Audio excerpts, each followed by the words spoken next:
மேலும் சில உள்நாட்டுச் செய்திகள்.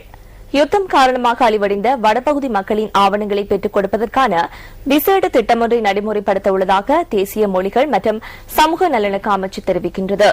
இதன் பிரகாரம் பிறப்பு, திருமணம் மற்றும் இறப்பு சான்றிதழ்களை பெற்றுக் கொள்வதற்கான விசேட அலுவலகம் ஒன்றை எதிர்வரும் வாரத்தில் ஆரம்பிக்க திட்டமிட்டுள்ளதாகவும் அமைச்சு குறிப்பிட்டுள்ளது. செட்டிக்குளம் மற்றும் கதிர்காமன் நகர் ஆகிய பகுதிகளில் இந்த அலுவலகத்தை திறப்பதற்கு நடவடிக்கை எடுக்கப்பட்டுள்ளது.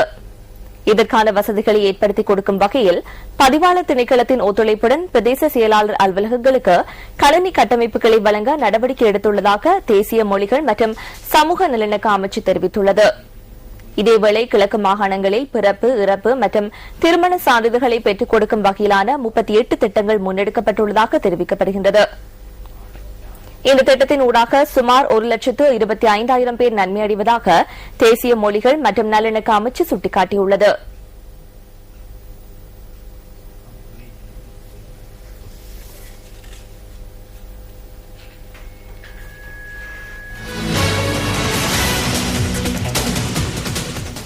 எமது சகோதர தொலைக்காட்சி அலைவரிசையான சிரச டிவியில் ஒளிபரப்பான லட்சபதி நிகழ்ச்சியில் கலந்து கொண்ட போட்டியாளர் ஒருவர் நேற்று 1 மில்லியன் ரூபாவை வெட்டிக் கொண்டார். காலி தெவட்டை பகுதியைச் சேர்ந்த 22 வயதான நுவன் சதுரங்க என்ற இளைஞனே இவ்வாறு வெற்றியை தன்வசப்படுத்தினார். அவரின் வெற்றி தருணமே இது. නුවන් චතුරංග මෙන්න ඔබ ජයග්‍රහණය කරන රුපියල් මිලියනයේ චෙක්පත.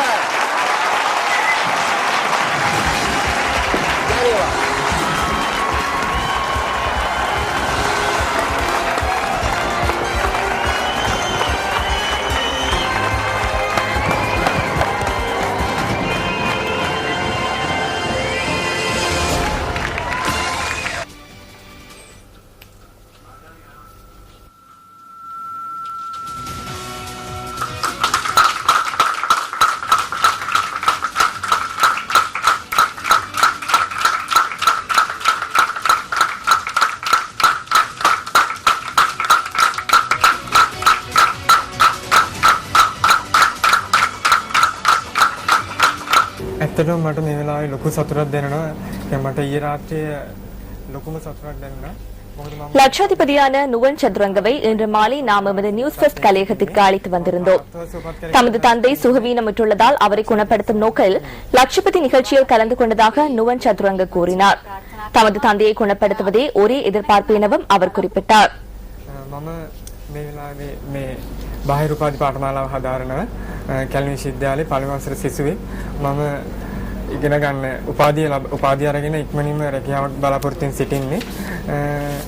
ඊට අමතරව මගේ ගෙදර කටයුතු සිදුවීම් පවතිනවා. ඔබේ අනාගත ඔබේ ජීවිතයට අත්ලක් වුණු පුද්ගලයන් සිහිපත් කරගන්නත් මෙය කදිම අවස්ථාවක්. ඇත්තටම ඔව් මට මේ වෙලාවේ කියන්න ගොඩක් අය ඉන්නවා. මම මේ වෙලාවේ නම් වශයෙන් නොකියුවත් මට ගොඩක් අය මේ තරඟට එන්න උදව් කරා. මගේ ගමේ පවුලේ සියලු දෙනාම ඇතුළු මගේ යාළුවෝ. கௌரவத்தை பெறும் எதிர்பார்ப்புடன் சரத் பொன்சேகாவை விடுவிப்பது தொடர்பாக ஜனாதிபதியுடன் பேச்சுவார்த்தைகளை நடத்தவில்லை என ஜனநாயக தேசிய கூட்டமைப்பின் தலைவரும் பாராளுமன்ற உறுப்பினருமான டிரான் அலஸ் வலியுறுத்தியுள்ளார். நியூஸ் ஃபர்ஸ்டுடனான விசேட கலந்துரையாடலில் பங்கேற்ற அவர் நாளை அநேகமாக சரத் பொன்சேகா விடுதலையாகலாம் என சுட்டிக்காட்டினார். சரத் பொன்சேகாவுக்கு எத்தகைய விடுதலை கிடைத்துள்ளது? அவரை விடுதலை செய்வது என்பது தொடர்பான தகவல் மாத்திரமே கிடைத்துள்ளது.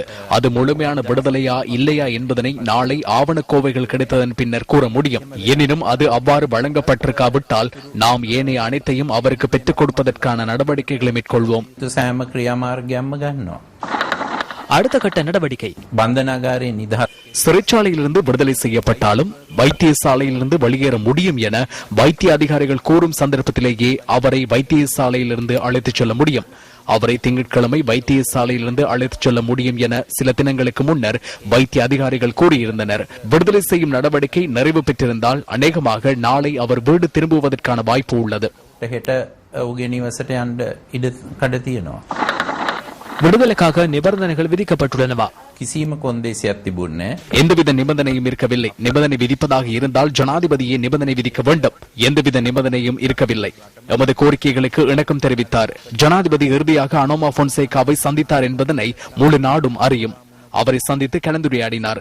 எந்தவித நிபந்தனையும் விதிக்கப்படவில்லை. කිසිම කොන්දේසියක් පැනවුන්නේ சரத் பொன்சேகாவின் அரசியல் எதிர்காலம் ඒක මං හිතන්නේ அதற்கு தற்போது பதில் கூறுவது மிகவும் கடினமாகும். அவர் விடுதலையானதன் பின்னர் அனைத்து தரப்பினருடனும் கலந்துரையாடி அடுத்த கட்ட நடவடிக்கைகளை மேற்கொள்ள வேண்டியுள்ளது. கௌரவத்தை எதிர்பார்த்து நீங்கள் இந்த விடயத்தில் தலையீடு செய்வீர்களா? මම නම් ඉතින් ගෞරවයක් බල நான் கௌரவத்தை எதிர்பார்த்து இந்த நடவடிக்கைகளில் ஈடுபடவில்லை. கடந்த 6 மாதங்களாக நான் ஊடகங்களின் ஊடாக கருத்து வெளியிடவில்லை என்பதனை அனைவரும் அறிவார்கள். நான் என்ன செய்கின்றேன் என்பதனை கூறவில்லை. எனக்கு முதுகெலும்பு இல்லை என சில பாராளுமன்ற உறுப்பினர்கள் குற்றம் சுமத்தினர். நான் அவற்றுக்கு பதிலளிக்கவும் முயற்சிக்கவில்லை. அவர் விடுதலையானதன் பின்னரே நான் கதைக்க வேண்டும் என தீர்மானித்திருந்தேன். நான் வெளிநாடுகளிலிருந்தும் ஜனாதிபதியுடன் பேச்சுவார்த்தை நடத்தினேன்.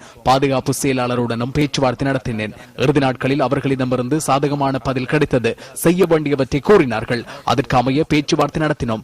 நான் நாடு திரும்பிய போது ஜனாதிபதி அவரை விடுதலை செய்வதாக அறிவித்திருந்ததாகவும் அதன் கௌரவம் எனக்கு கிடைக்க வேண்டும் எனவும் செய்திகள் பரவியிருந்தன. அதன் பின்னரே நடவடிக்கைகள் ஆரம்பிக்கப்பட்டன.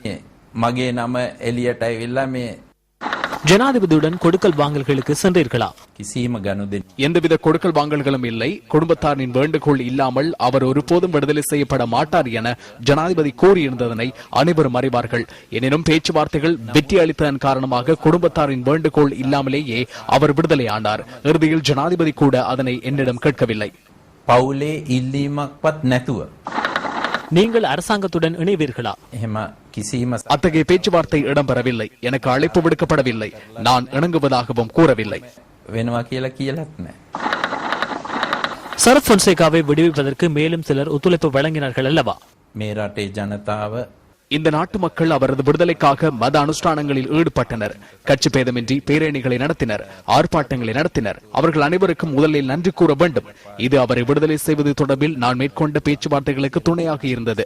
பல்வேறு தடைகளுக்கு மத்தியிலேயே நான் இந்த பேச்சுவார்த்தைகளை முன்னெடுத்தேன். சில எதிர்க்கட்சி உறுப்பினர்கள் அவர்களிடம் உள்ள 4 அல்லது 5 பேர் பேச்சுவார்த்தைகளை சீர்குலைப்பதற்கு பாரிய முயற்சிகளில் ஈடுபட்டனர். ஜெனரல் பொன்சேகா நிரந்தரமாக வெலிக்கடை சிறைச்சாலையில் இருந்தால் அவரது பெயரை பயன்படுத்தி வெளியில் அரசியல் செய்வதற்கே அவர்கள் இருந்தனர். அரசியல் நடவடிக்கைகளை மறந்து அவரை வெகு விரைவில் சிறைச்சாலையிலிருந்து வெளியில் அழைத்து வருவதனை மனதிற் கொண்டே செயற்பட்டோம். 2.5 வருடங்களின் பின்னர் அவரை விடுதலை செய்வதற்கு இணக்கம் தெரிவித்ததனையிட்டு ஜனாதிபதிக்கு நான் நன்றி கூறுகின்றேன். මේ මොහො නිදහස් කරන්න එකගවීම ගැන මම එතුමාටත් ස්තුතිවන්ත වේ. அடுத்து வருவது விளையாட்டுச் செய்தி. SLPL எனப்படும் ஸ்ரீலங்கா பிரீமியர் லீக் போட்டிகளின் அனுசரணை நிறுவனமான சமசெட் வெஞ்சர் நிறுவனத்துடன் ஏற்படுத்திக் கொண்ட ஒப்பந்தத்தை சிறிய திருத்தங்களுடன் நடைமுறைப்படுத்துவதாக இலங்கை கிரிக்கெட் நிறுவனம் கடந்த திங்கட்கிழமை தெரிவித்தது. எனினும் அதற்கு கோப் குழு அனுமதி அளித்துள்ளதா?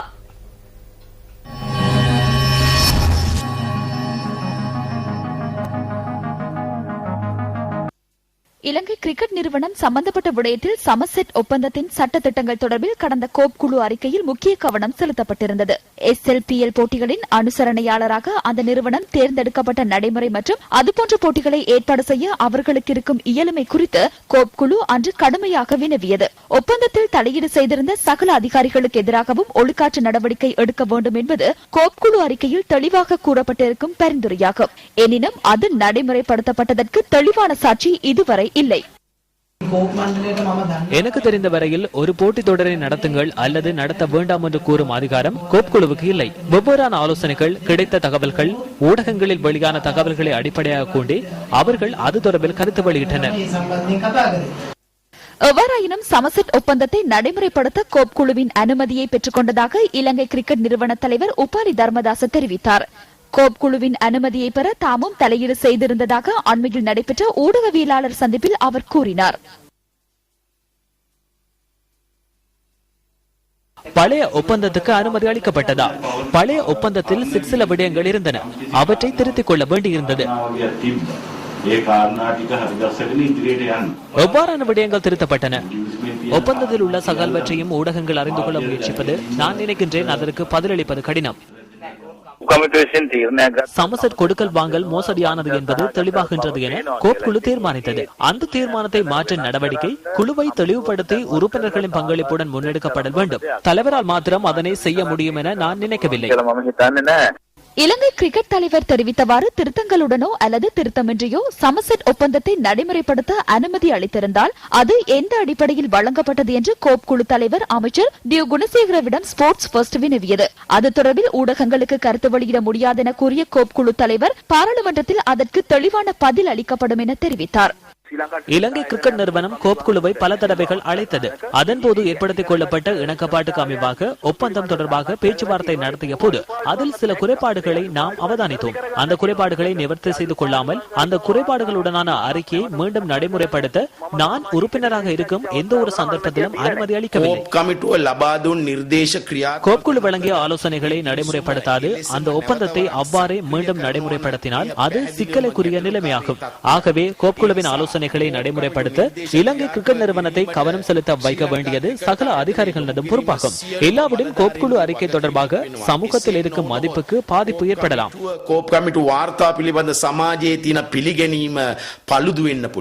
விளையாட்டுத்துறையின் மகத்துவம் மற்றும் கோப் குழுவின் நன்மதிப்பை பாதுகாக்க அந்த குழுவின் தலைவர் எத்தகைய நடவடிக்கைகளை மேற்கொள்ளப் போகின்றார்? ஸ்போர்ட்ஸ் ஃபர்ஸ்ட் அவதானத்துடன்.